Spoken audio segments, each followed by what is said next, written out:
Never before have we had so much information right at our fingertips, but we're at the very beginning of the data economy. Here at Micron, we transform how the world uses information to enrich life for all. Technology has always been key to enriching the human experience.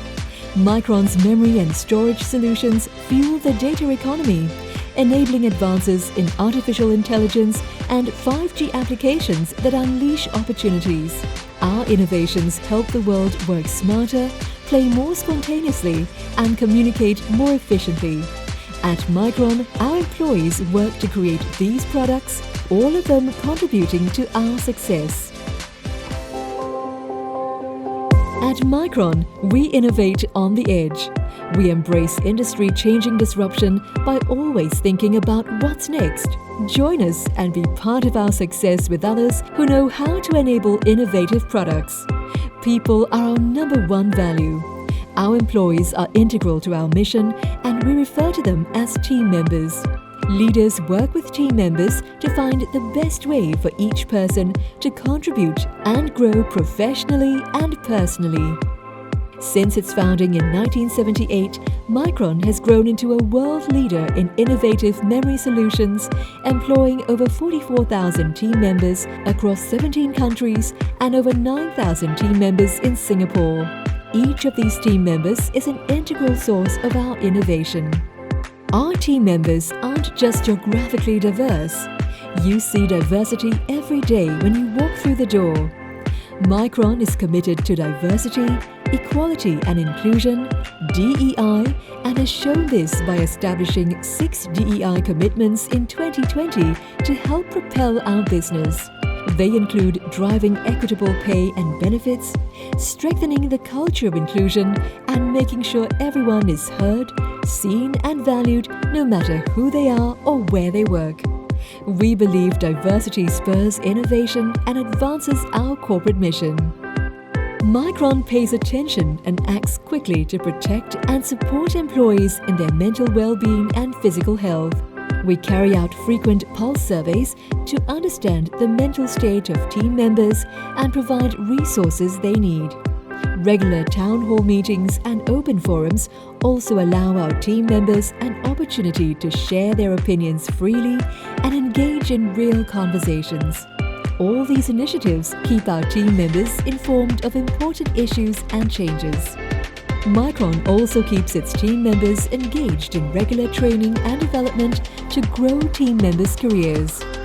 In addition, we provide special and unique benefits to enhance the workplace experience, such as the E12 program with meal subsidies, flexible work arrangements, and access to team member advocates and well-being specialists. Micron believes the well-being of our team members includes the dimensions of physical, mental, emotional, and financial health. We care about our people and the communities where we work and live. We create a workplace that seeks to be a great place to work.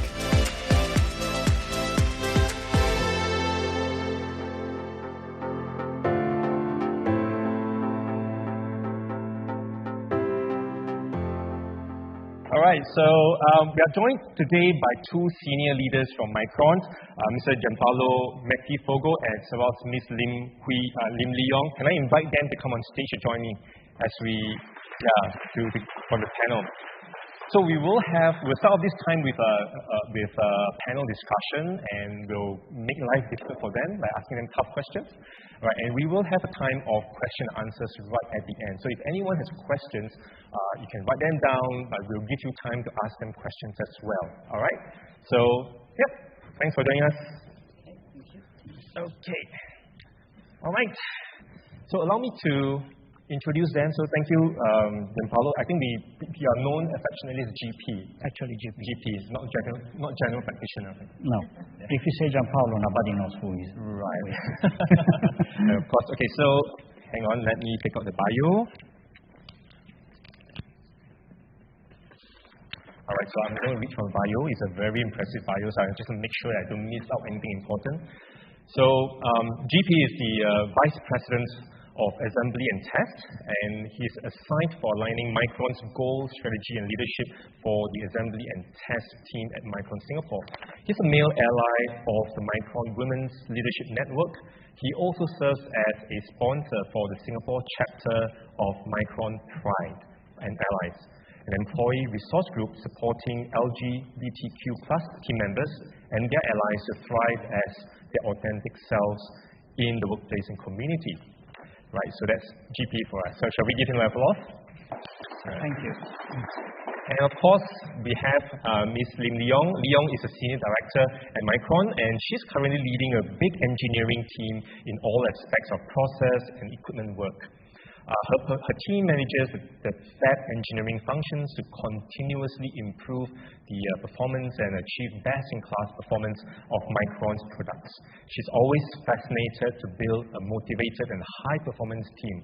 And she's the active steering committee member of Micron Women's Leadership Network and the chairman of Front-End Technical Engineering Council team. She has a vision to create and cultivate an inspiring culture promoting technical and managerial leadership. So we're going to hear from them and from Leong as well. So shall we welcome her on board?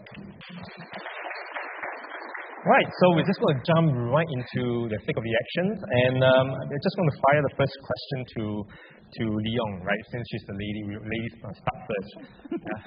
So as you can see from the board behind us, Micron is recognized as a great place to work for a couple of times now. So in 2019, they were ranked number 9 in Singapore. In 2020, they were 7. And finally, in the most recent one last year, 2021, they were at 6th place in the Singapore's Best Workplace list. And that is a phenomenal achievement. And to see the consistent improvements over the years. So maybe Leong, you can start us off by sharing with us, what inspired Micron to embark on this journey to becoming a great workplace? Okay, ladies first, so I'll start. So it's really all about people, right? And we always know that people is listed as one of the key elements for an organization. And for a successful organization, it really depends very largely on the people dedications and the performance of its workforce. So what does that mean by great place to work? It also means that great workplace also means that you have the environment, you have the atmosphere and the culture where everyone likes to come to work, right? So, and we also know that people working in this positive environment will be likely more engaged and also committed to produce the best results consistently, which is very important for the company to achieve its goal and also eventually thrive in the competition. So after we received the Great Place to Work in 2019, right, we actually take a look back and really examine all the things that we feel that it makes Micron a great workplace.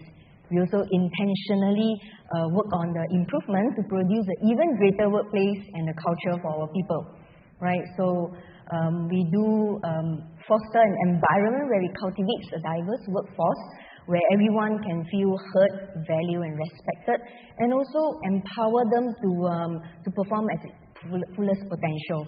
So this is important for us. And on the other hand, we also harvest the culture of innovation, where I think we actively engage in the creative thinking. And we also care about team members' well-being. I'm sure that we are going to talk about it in the previous Great Workplace to Work last year. We also talked about a lot on the well-being. In Micron, we also build the expertise in the team member advocates as well as well-being specialist role actually globally. So for us as a leader in Micron, we're also committed to build a trusting and supportive work environment. So if you look at all this, what we want to achieve, right, personally to me, I want everyone, if not the majority, right, not just to like their work or their job, but is to love their job. Okay, so there is a difference between like and love if you were to check the dictionary and all this. Like is a feeling that it can come and go, right? It's a feeling. Today I can feel happy, tomorrow I can feel sad. But love, when you talk about love, it really comes from your heart.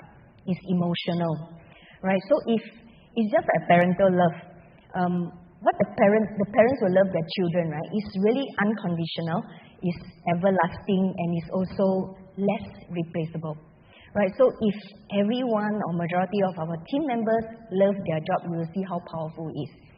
in building a greater workplace over here. So I think this recognition really is something that means a lot to Micron. It really honors and reflects our value and the culture that we have, and most importantly, our people.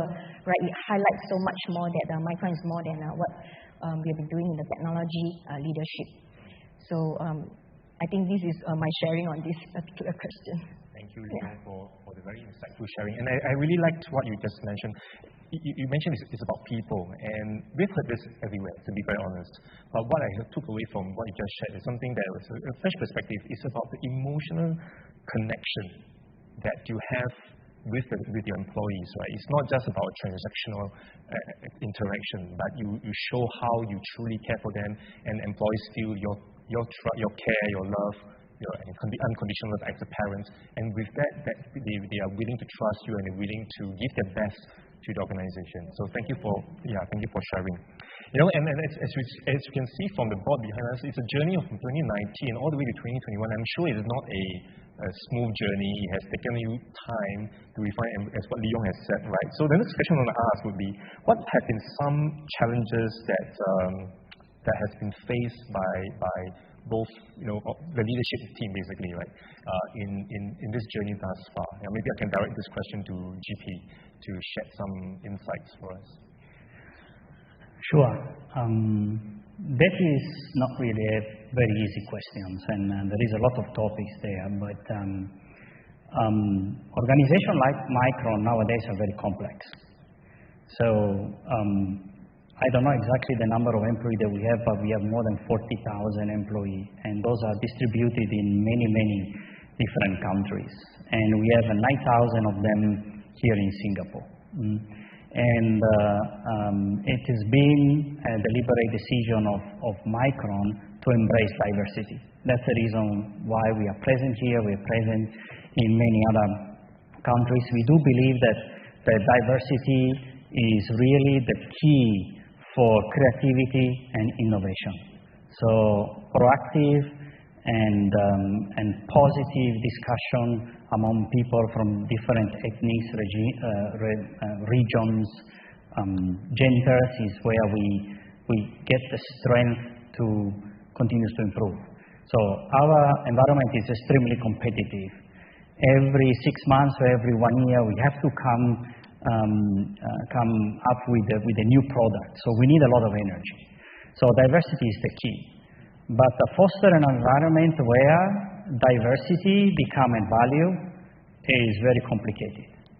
So you need to have an environment where everybody is respected, genuinely, with a heart, like Leon said, really with love, is respected, where all the leaders have time, patience, and focus to listen to the employee.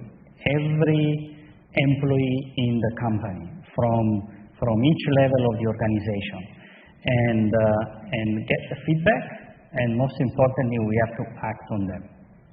So I believe really the challenge for organizations that embrace diversity, like Micron, is to create an environment where everybody feels taken care of, and nobody is excluded. And always you have environment, we have majority of the group coming from one ethnic, and some minority group that come from other ethnics, and we really have to be very mindful and make everybody respected, listen, and have the right level of inclusion in the organization. It is a journey. So then somebody might ask, what do you have to do that? I believe one of the key, and this is why I love to work for Micron, is that there has been a very strong top-down for this. Our CEO is the first person that promotes the diversity, is the first person that talks to each employee so many times. How many ATM we have from, so ATM means all team member meeting, where our CEO talk directly to everybody. Everybody has an opportunity to ask questions, and our CEO reply to each of the questions that we have. I think his example is what motivates all of us to be very inclusive with every single people that we have in the organization. It is not easy. It takes time, and it takes some training. It takes some patience to get everybody aligned. But this is where we are heading the journey now. Thank you. Yeah, it's truly a journey. Maybe, JP, if I were to follow up on that, could you share with us an example of one challenge that has to be dealt with as you go through? Maybe let me set the context. We have 9,000 employees in Singapore, as you mentioned, right? It's huge. And I was just sharing with Leong just before we start. I'm very impressed, in fact, very awed by the results of Micron, their trust index results. 80% for an organization this big. It's not easy to create such consistent, positive experience at all levels. And truly, it's amazing. So I'm curious, how did Micron, what kind of unique practices or special practices you have to consider in order to foster that consistency? Because I can imagine that part of the journey and part of the challenges is overcoming all these other different opinions down the line, right? So maybe you can speak to that. As you mentioned, there are always bias, and sometimes an unconscious bias.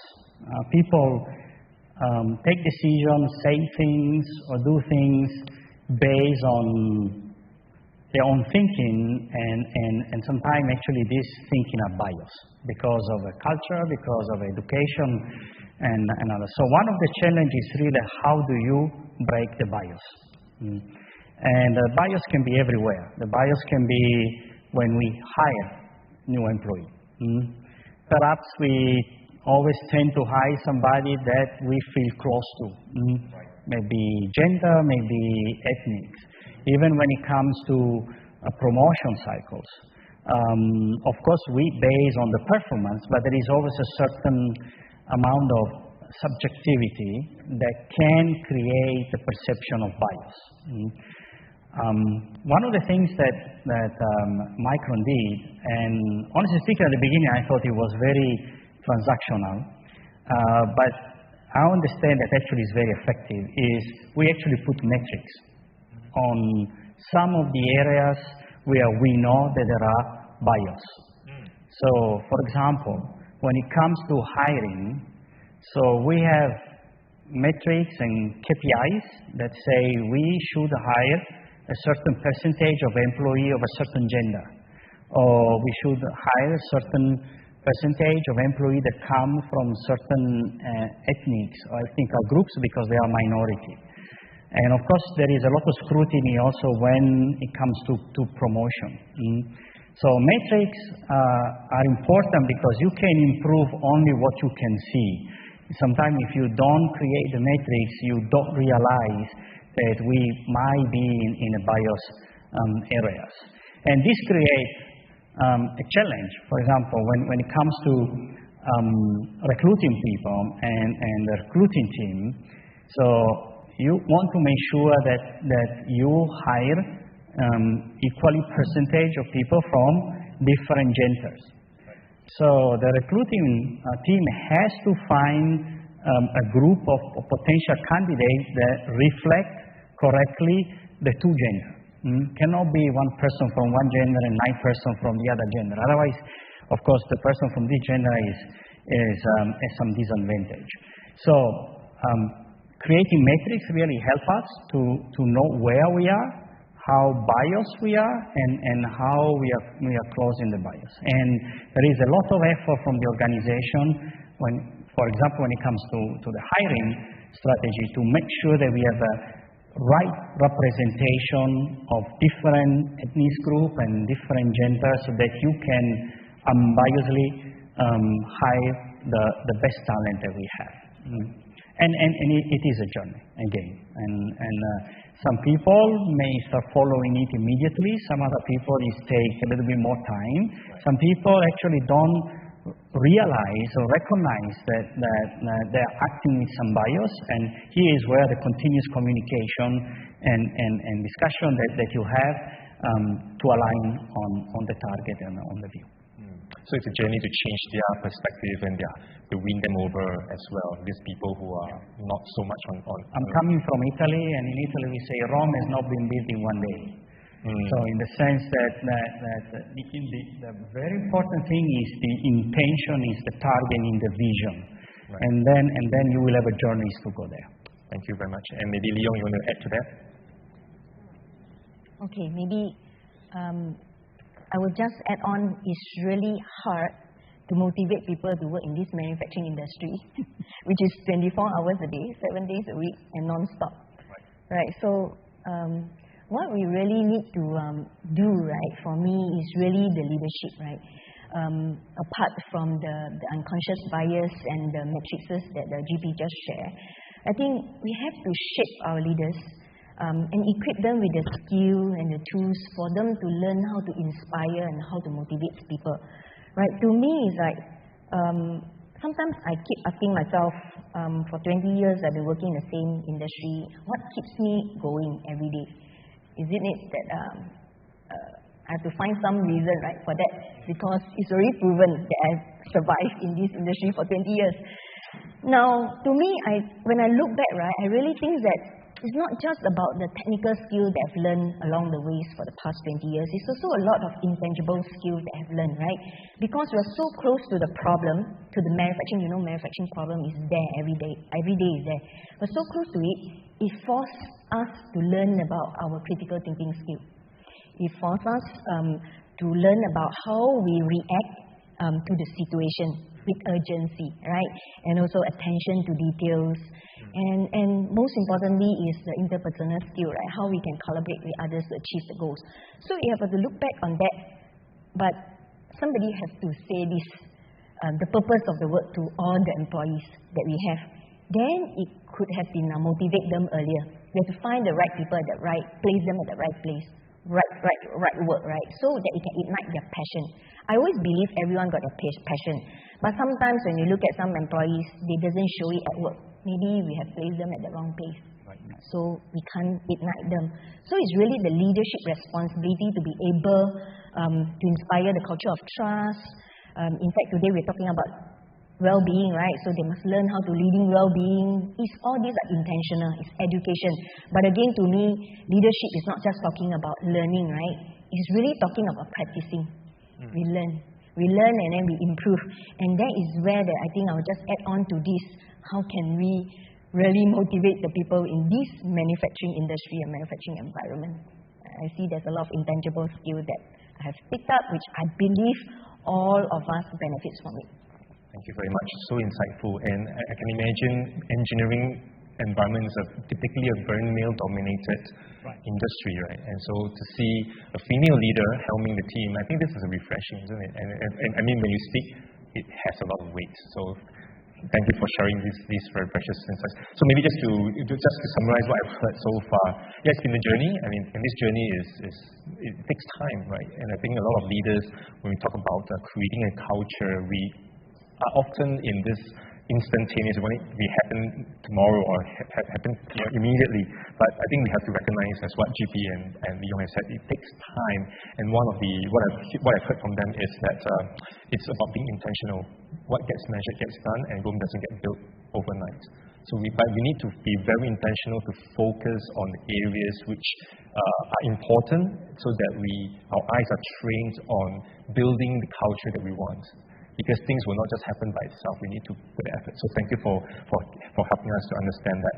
And the other thing that I picked up is that being a leader is you have to take ownership, right? What I'm hearing from Leon is that the leader has to take ownership, to be intentional, to develop the people, to put in place the right culture, to do the right thing so that can inspire teams. So very, very insightful. All right, let's move on. I'm sure some of you have already got questions that you are kind of brewing in your head, so be prepared to fire them. Yeah, we're going to come to the Q&A session in a short while.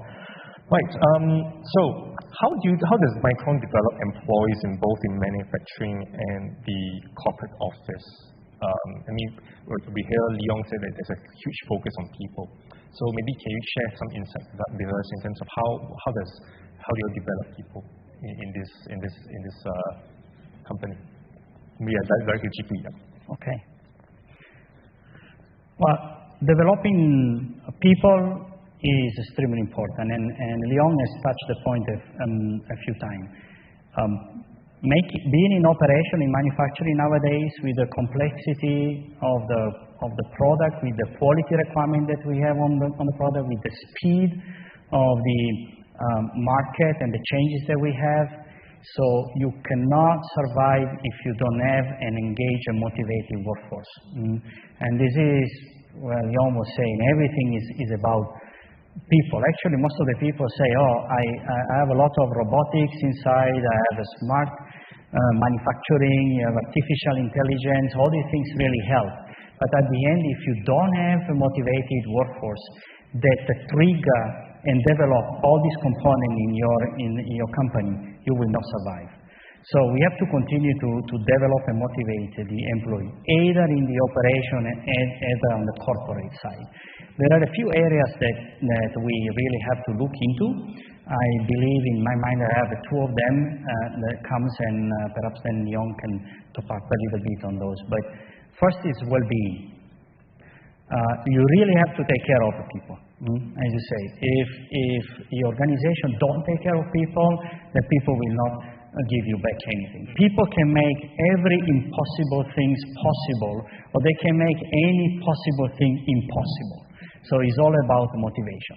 So first of all, we are very mindful and careful in giving to employees the right environment, a comfortable office, the right tools to work, different food options inside the plant, either from quality point of view. Actually, lately, Micron, and I'm very proud to say that, started a very significant subsidy program where all the food that is inside the plant is basically for free for the employees. So we know that being in a comfortable environment is very important. We have to listen to our employee, either through survey that we do periodically, every 6 months or every year, through one-on-one, through skip levels, because sometimes you have to listen to people that don't report directly to you, because people that have a different experience in the organization may come up with ideas that you do not figure out. You have to act on all of that.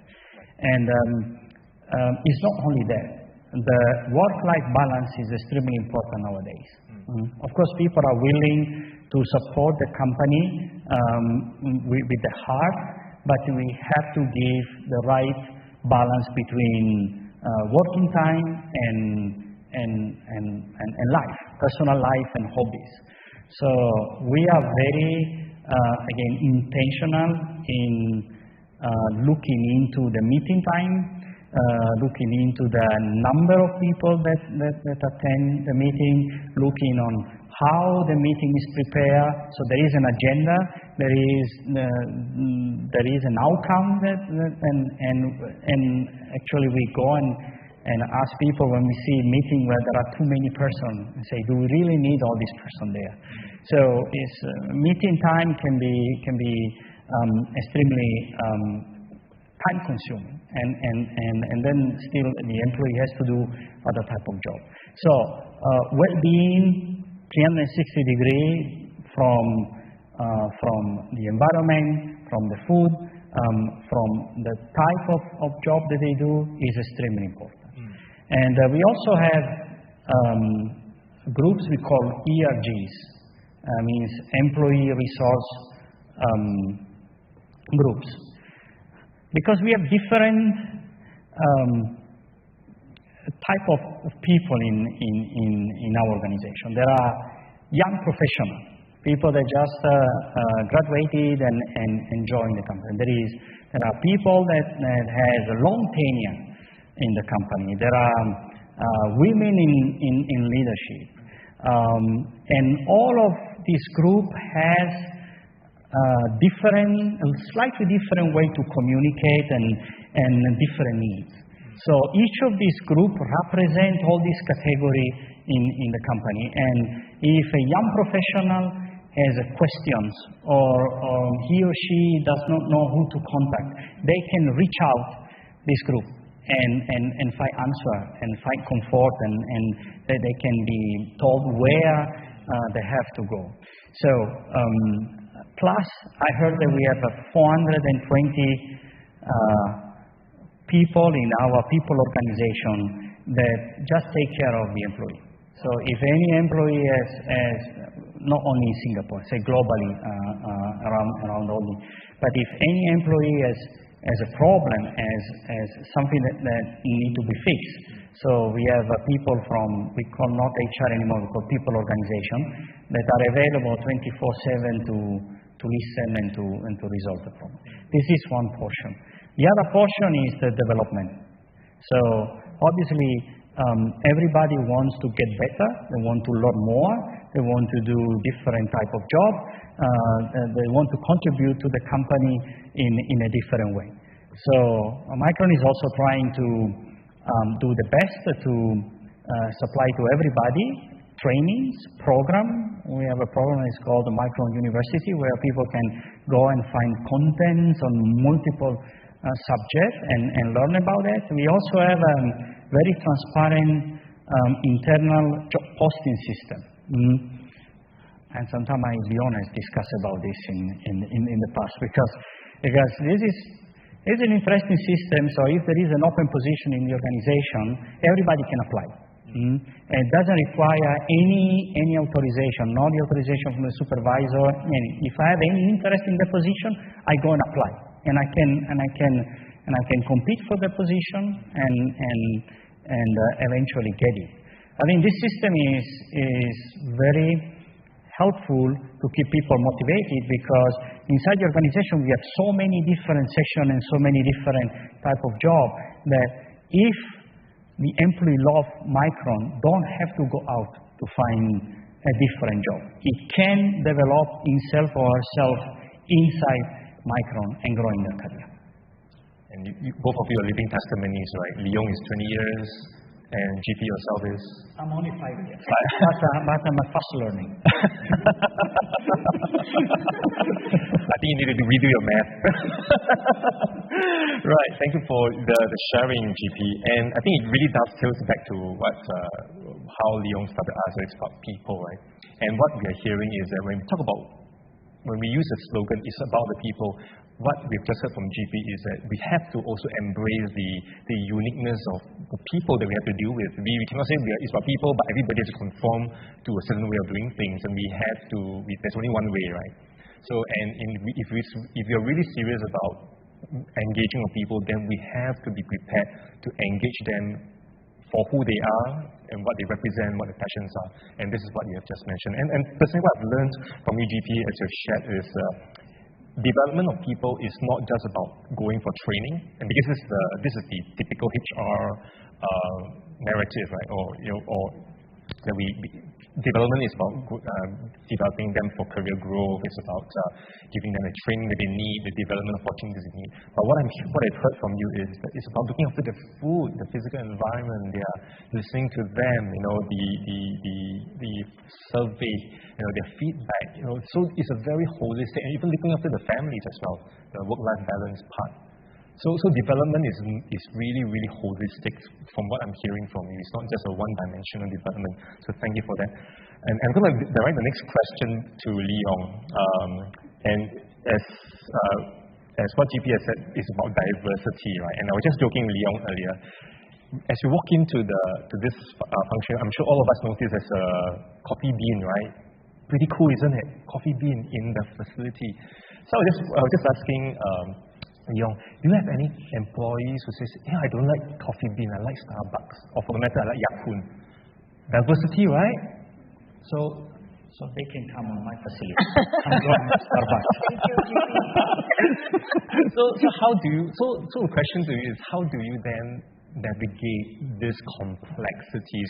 It can get pretty messy, isn't it? Because everybody wants to have a say, wants to have their preferences addressed, they want to have their needs met. So to what end? See, coming from coffee, right, we have Hill Street coffee and coffee bean. So we have cheaper version, we have expensive version. Right. No, just kidding. I think in this environment, right, it's really our responsibility to set the right environment, to let people feel like coming to work, right? But again, there's no way we can satisfy everyone. That is, in reality, there's no way. So what we need to show, right? We need to show that we are doing something incrementally.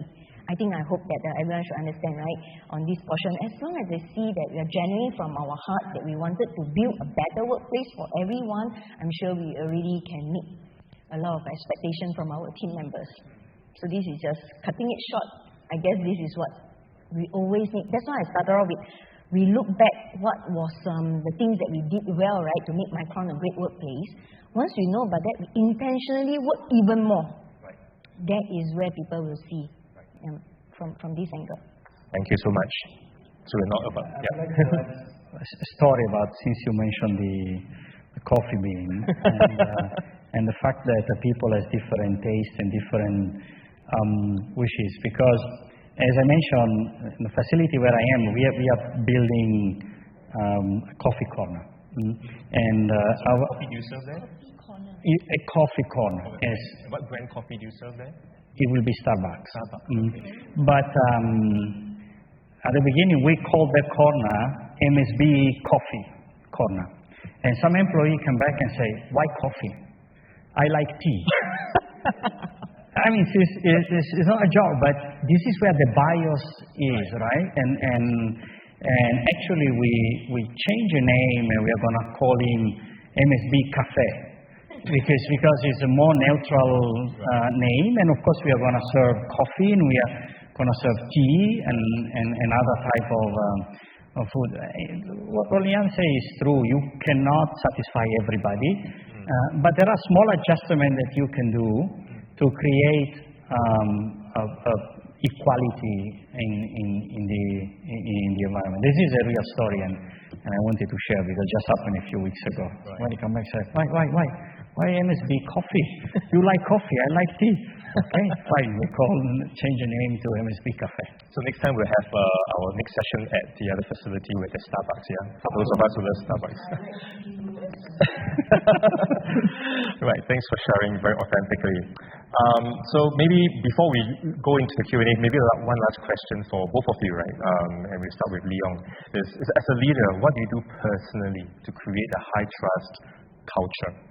As we know that leadership, we say we have to take the lead, right? So what do you do personally, and the steps you take to build a great workplace for your employees? And you think about the values, the behaviors, how you interact with them. So maybe you can speak to that.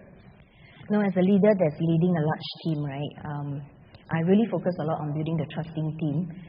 If you were to ask me, it's over the years I've been practicing it and learning from mistakes. Also act on the feedback that I've received. Right? So once you have a trusting team, you will definitely receive a lot of feedback, whether you're doing good or not.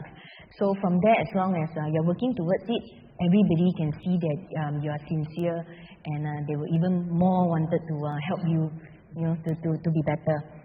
So we all know how it likes to be working in a trusting team, right? For sure. The people will just tell you that they are facing problem at home, and it's affecting their job, and you will know that. They will also have the courage to admit the mistake, right? They will not just hide from it because they're not afraid of getting themselves into trouble. And also, they probably will say that they have no clue of how to do the job that you ask them to do. They will say that to you, right? Very direct. They are not afraid, right? Because they know that when they say it, right, the colleagues and the bosses will rush to them to help them or to support them. Right. So, but when you are not working in a trusting team, you will see that a lot of this is reversed. Right. You will start to see a lot of people. You have a bunch of people that coming to work. They will probably lying because they are afraid of admit mistakes, because they are afraid of getting themselves into trouble. Right. And they will be faking, not genuine, right, or hiding, right, lying, hiding, faking. So the organization will break. So really, it's really a leader's responsibility to set the environment right. But of course, the challenge is always how to do it. So to me, I have a very simple approach that I've shared with the Micron leadership team before, which is the LOA approach. Where, what does that mean? For L, right, is listening, right? Listen with your ears. O means observe with your eyes, and A means act with your heart, right? So what does that mean is that I learned this through my interaction with my kids, or my son actually. Because often a time, right, when I'm busy, I will just focus on my work. I will never even turn my head around when they speak to me. Okay, so one day he came to me very happy and tell me that he got an improvement in one of the examinations. He improved by 5 points, and of course immediately I will just ask, what's your grade, right? Very natural. What's your grade? Then we just say C. What is my next response to him? You got to work harder to get an A, right? Without even turning my head around. You know what he responded? Immediately he changed, right? His facial from happy, he just very annoyed. He put 2 hands, turned my head around and talked to me. Look at me, right? And then he said that, Mommy, every single point that I improved, this is a great deal of effort from me.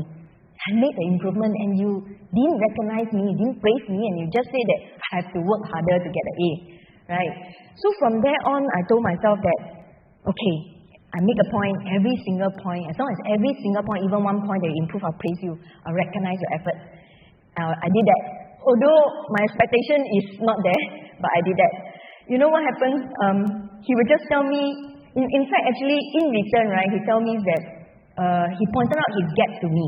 He pointed out that he can do better. This is a careless mistake that I lost 2 marks over here. And in fact, sometimes he admits that I didn't put enough effort.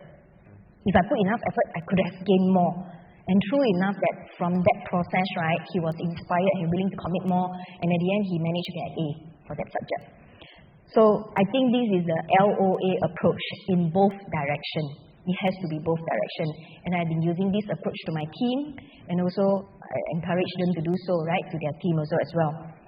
I think it's really, for us, right, as a leader, we really need to lead by example. We have to be open and transparent, and that's where that we can start to build the trust with our team. I think building a trusting team, right, is very powerful. You can imagine that if you can build a community, right, that is trust to each other, you will see how powerful it is. Because everyone is not afraid of trying new things. And in fact, they're also willing to explore a new dimension that you never think across, because they're not afraid of mistake. They will own up the mistake, right? And you know, this is really a path, a path to the innovation. It's really building the innovations within the team, because we need to explore new things before we talk about ourselves as an innovative company, right? So this is what I see the value in it, right? So. At the beginning of this panel, Leon came to me and said, I really rely on you in all the speech, right? And now I don't know what to say more than what you already mentioned about experience for the leadership. I think you have summarized very well all the basic concepts. I would just again emphasize that as a leader, we need to walk the talk. You know, if we say something, we have to do it before anybody else, because that's the only way where you can really gain the trust of your team. I think this is very important. The second thing that I learned in my leadership career is that if you take decision and you try to do things, you will make mistakes. It's not possible not to make mistakes, because sometimes we have to go in areas where we are not actually very expert, or we still don't know what's going to happen. So mistake is inevitable in our area. So if we make a mistake, we just apologize and move forward. So being able to apologize sincerely when we make mistakes, I think it's very important to build the trust. And in general, I see the leadership skills really as sum of 2 different components. One is the intellectual skill. The intellectual skill is our technical ability, especially in our areas. If you're not technically savvy, you don't take the right decision. But normally, most of us, we all come from technical background. We have studied physics, chemistry, communication, electronics. We know well, and we are pretty strong on that. But the other component is the emotional skill. The emotional skill is our ability to bring the people together and to really to create a cohesive environment to build the trust, to motivate the people. The emotional skills sometimes depend also on your social style and your character. It is something that eventually you don't learn at school.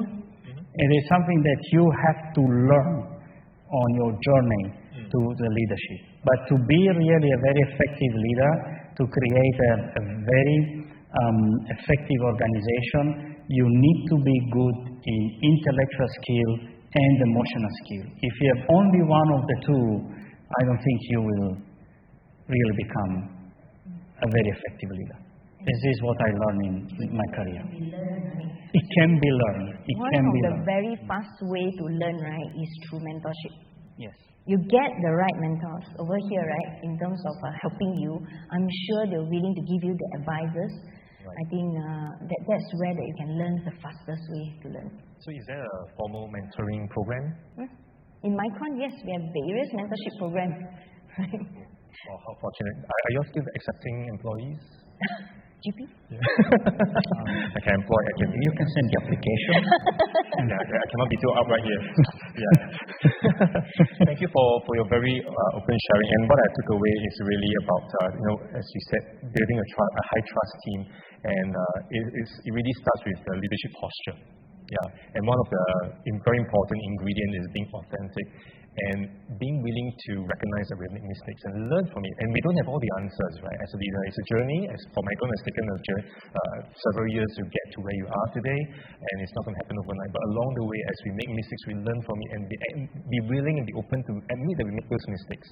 And then when employees see that, yeah, we are human after all, but yeah, we learn together, right? Yeah. You want to admit mistakes. Yeah. And I always say that employees are not stupid. They can see for themselves, isn't it? So if we are able to come across as being genuine, being very open, acknowledging that, I don't have all the answers. Please tell me. Please help me. And I think they will be more than happy to help you, help your company to become better. So thank you for sharing and very insightful. I trust this has been very insightful for all of us as well. I guess it's time for Q&A. And I just want to open up the time. Are we okay for Q&A now? Yeah. Absolutely. All right. So happy to take any questions from the floor. If anyone has questions, you may want to raise your hands, and then we're going to do it the traditional way of, I'm not going to make you shout from where you are. We're going to bring a mic to you. So if anyone has a question or questions to ask, please put a hand over there, the lady in the center.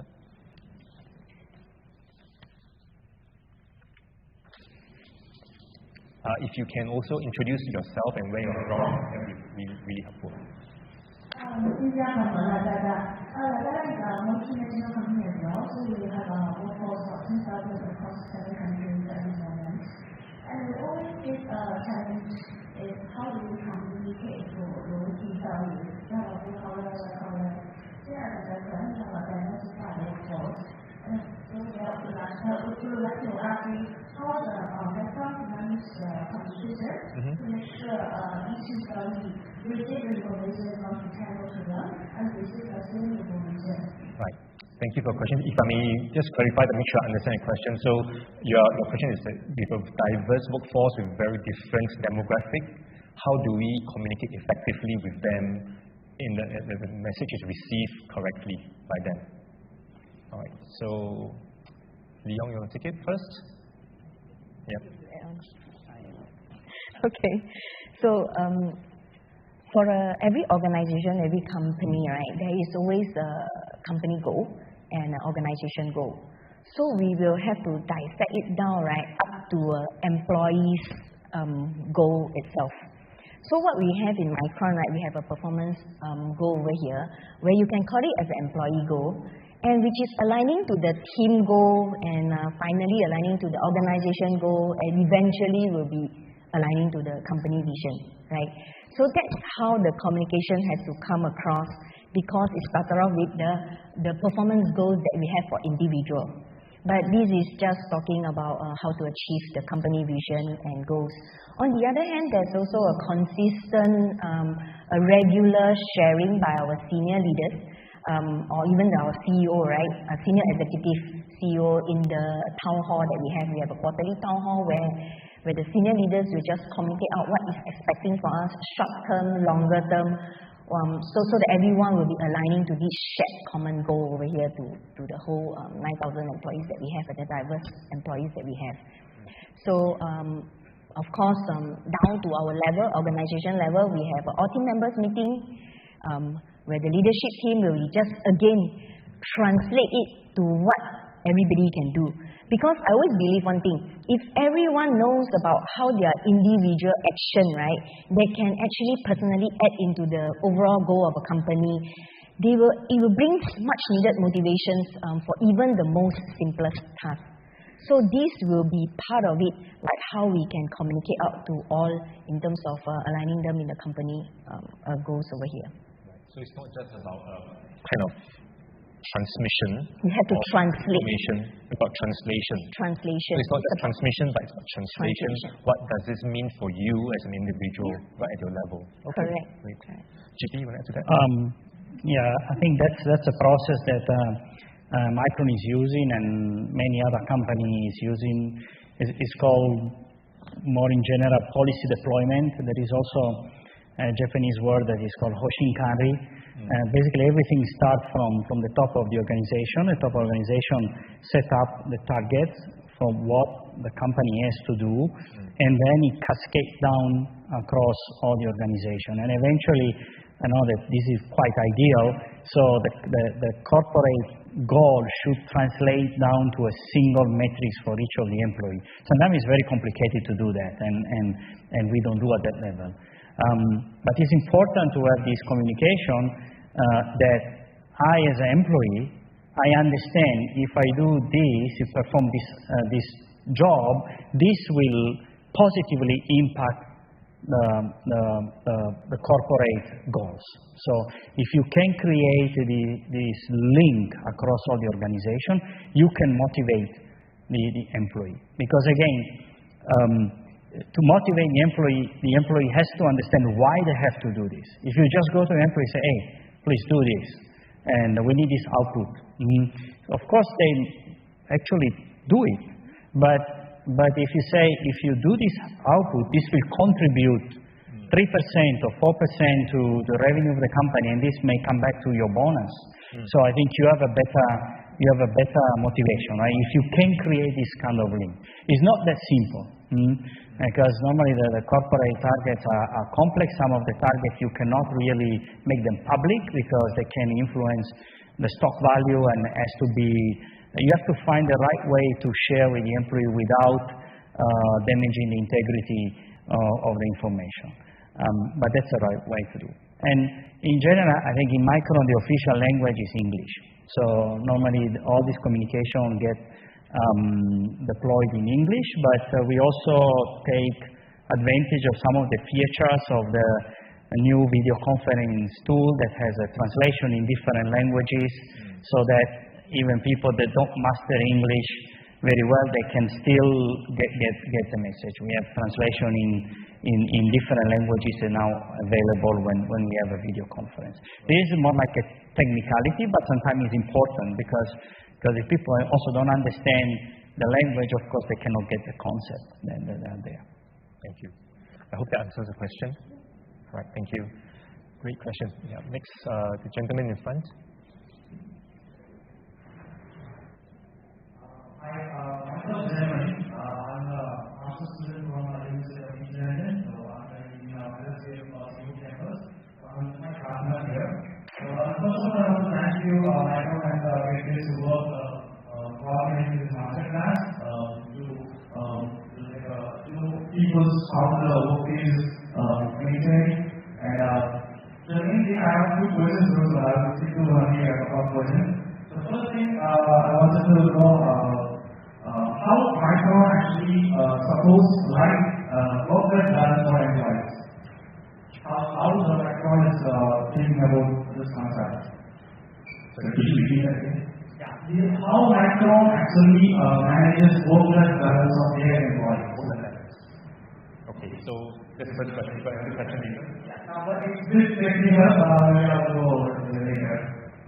Okay, maybe we answer the first question, then we come to you for a second question, right? Okay.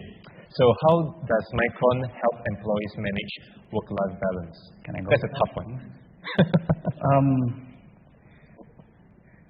think I gave a couple of indication in some of my previous intervention.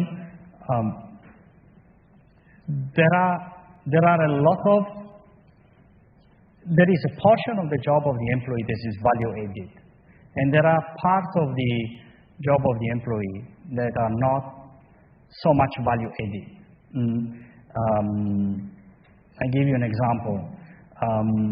Going on the floor and fix an issue or improve the quality of the product is value added. This is where the engineer, the technician, or the operator, or whatever, has to focus their time.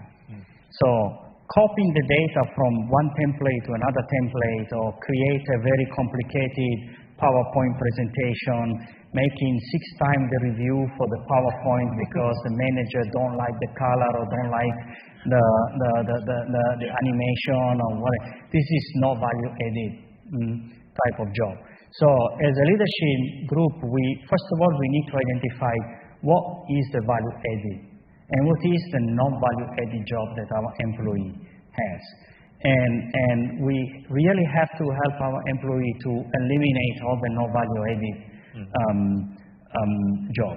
For example, if there are data that has to be copied from one system to another, perhaps we create a routine that this data are transferred automatically. If you use a report that has to come up periodically and it's not automated, we do automate the report. So we don't want our employee to really spend time on this type of activity. The leadership has to be very disciplined and sometimes to be tolerant, to accept that the presentation that may come from somebody is not exactly matching your style or your taste. So as long as it delivers the message, so it is good. No review of presentation or anything during the weekend or out of the working hour. This is all the discipline that we need to put in place. And as I mentioned, large portion of our job is meeting. And the meeting is very important because meeting is communication. If you don't communicate, everybody goes their own way. But we have to make effective communication. Do you really need to have 50 people in the meeting, or you need to have 5 persons in the meeting, and this person communicate down to your team so that you don't keep 50 people in the meeting. Current system, some of the booking system that we use or the email system give you, again, metrics and statistics. They can say this organization had all this number of meetings, the number of people that are there is such that the meeting always more than 1 hour, and we really challenge all the organizations to have effective communication. We need to communicate, but not over-communicate. Don't bring people in the meeting that don't take value added. So there is all a series of discipline that we need to do to make sure that the employee make value added job from 8 a.m. to 5 p.m. And if they have to stay at 6 p.m. or 7 p.m., it's only when there are real emergencies. There will be always emergency, and the one, unfortunately, you cannot avoid. But it has to be justified by some special event, and otherwise we have to really try to organize the job of the employee within the 8 a.m. or whatever it is to 5 p.m. And they require some technology also. So as I say, automated system and artificial intelligence and all the new technology. So, and of course you need to have the right number of people. So you need also to identify the area where really people work too much and try to understand why these people overwork. And eventually, if there is a lack of resources, either we need to reorganize the project or we need to put more resources in that area. Again, it's a loop, feedback, and different groups may have different challenge, and we need to resolve it in a different way. But in general, focus on the value-added activity, try to make very effective for the no value-added activity. Maybe I'll just add on. Yes, please. This is what leaders, intentional work from leaders, right? So I just add on work-life balance. There's nothing called balance. in a way, it's really a choice of your choice, what you want, right? So as a leader, other than those work that GP just rightfully mentioned, right, all the things that intentionally doing, but I think for leaders, we also empower our leaders or our managers over here to give the flexibility to our team members, right? So we give the flexibility to them, but at the same time, on the other hand, we also work out on all the backup system, making sure that the job will have someone to cover when this person really needs some flexibility to do something of his own personal things, right? So from here, I would say that every employee, we are encouraging them to tell us what they want. We are not good at making guess what you really want for the day, right? So if you really face problem, that's why I say trusting team. When you really face problem, you have to let your manager know. I'm sure they'll be more willing to go and support you for whatever it is. What we want is really everyone to bring their best self to work. We do not want them to, while they're working physically, they are here, but actually their mind is still thinking about what is happening outside. It's not productive, and you're wasting each other time, right?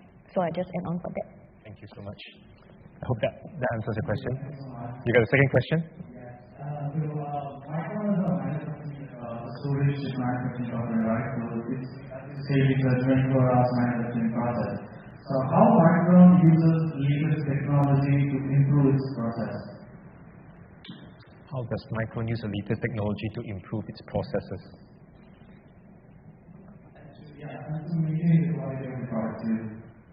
So it sounds like a very technical question. How does Micron utilize technology to improve?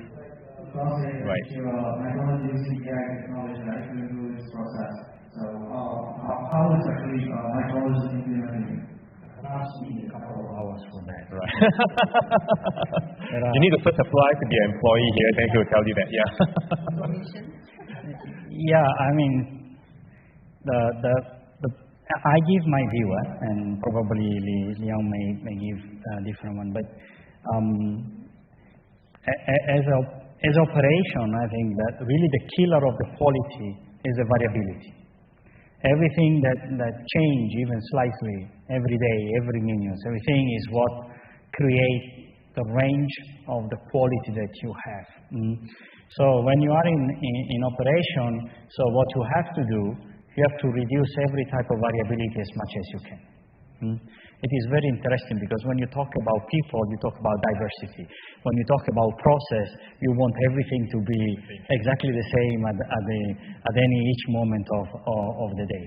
And nowadays there is a lot of technology that give you data on where the variability is so that you can go and fix it.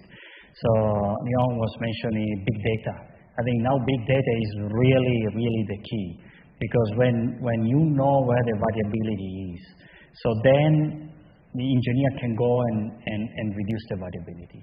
If you know if your pressure is fluctuating too much, if your temperature is fluctuating too much, if you have too much electrical discharge in certain area of your process, this is where you have to work. So I mean the difference nowadays compared to 10 or 20 years ago, that we have a massive amount of data, and we just need to process all this data in the right way, find out where the variability is, and get and reduce the variability. I know that this is really just a 3 minutes high-level concept, but I don't know how to be more specific without going into a different seminar. Yeah, and I really appreciate how you make it so simple, GP, because I don't think anyone can do better.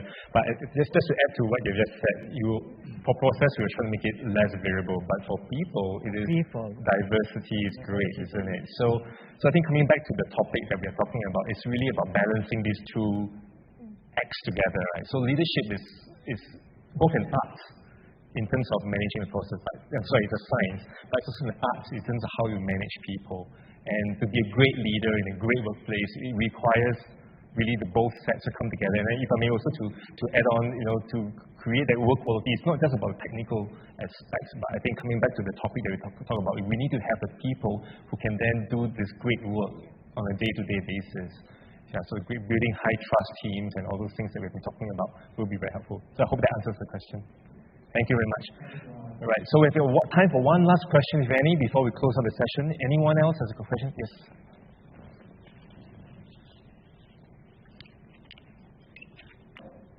So hi, this is Priya, calling from WCM.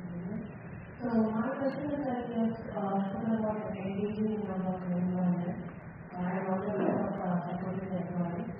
So and also as a leader to be in the same industry for years, it's really inspiring.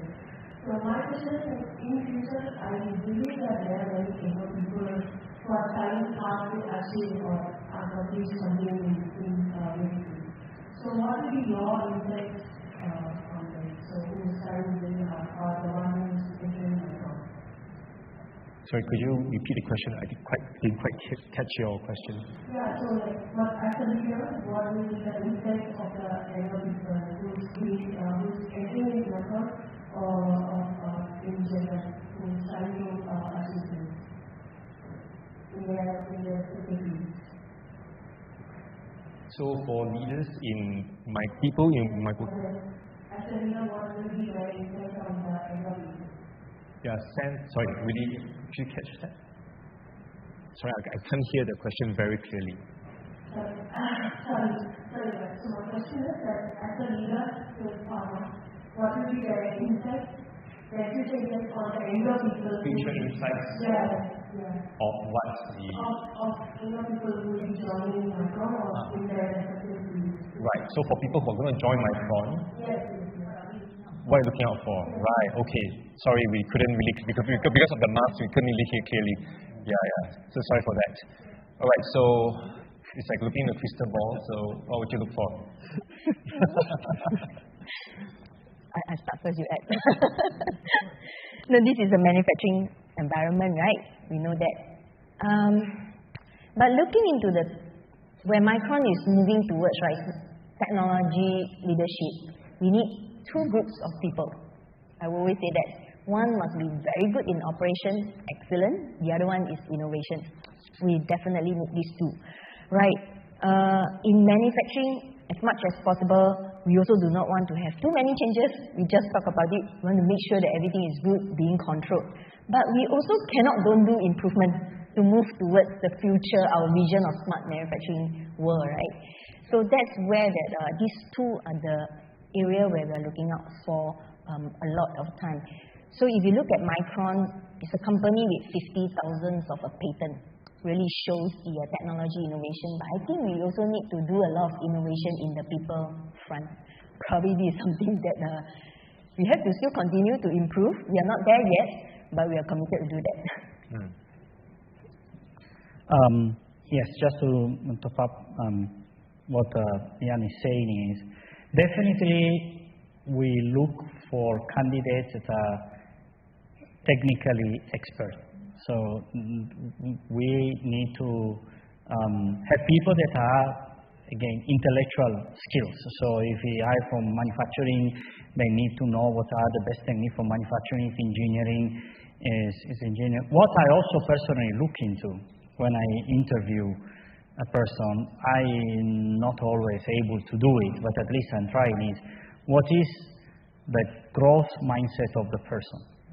I personally like to hire, to engage with persons that have a willingness to challenge themselves. They are not too concerned to be in a comfort zone, and they are willing actually to make mistakes and to learn from the mistake. So it is not very simple in 30 minutes of interview or 1 hour interview, but I also try to understand, is this person willing to challenge himself or herself? And not just staying within the area of comfort. Because in that case, really the contribution will be limited. We have to push ourselves to the limit to move to the next level. We make a mistake, we learn, and we move forward. Thank you. Thank you very much for all the questions. I think with that, we have to draw the Q&A to a close. I'm sure there could be some other questions, so we don't have time for that because we've got the site tour that we need to get to. So we just want to thank GP as well as Leon for the precious insights. You know, it's been very, very insightful. Personally, I've taken a few takeaways, if I may just quickly run through. So what we heard today is it's really about people. To build a great workplace is really about people, and people not in a very cliche manner, but it's really about getting to appreciate the people for who they are, their uniqueness that they bring, and we really need to connect with them on an emotional aspect as well. It's not just a not transactional manner. And what we've heard from both of them today is that it's a journey. We are not going to be there immediately. We're not going to be there tomorrow, but we have to be prepared for the long run, right? It's a journey to get there, and along this journey, we will make mistakes, but it's okay to make mistakes. We learn from it, but we get better and better each time. And when employees see that we're making the effort, they know that we have got leaders who really look up for us, right? So thank you very much for having us. Thank you very much for your insights, and thank you everyone for your participation and your attention as well. So shall we give them a big round of applause?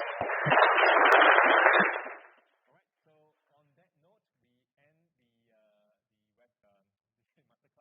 So I'm going to pass the mic over to Kong Seng.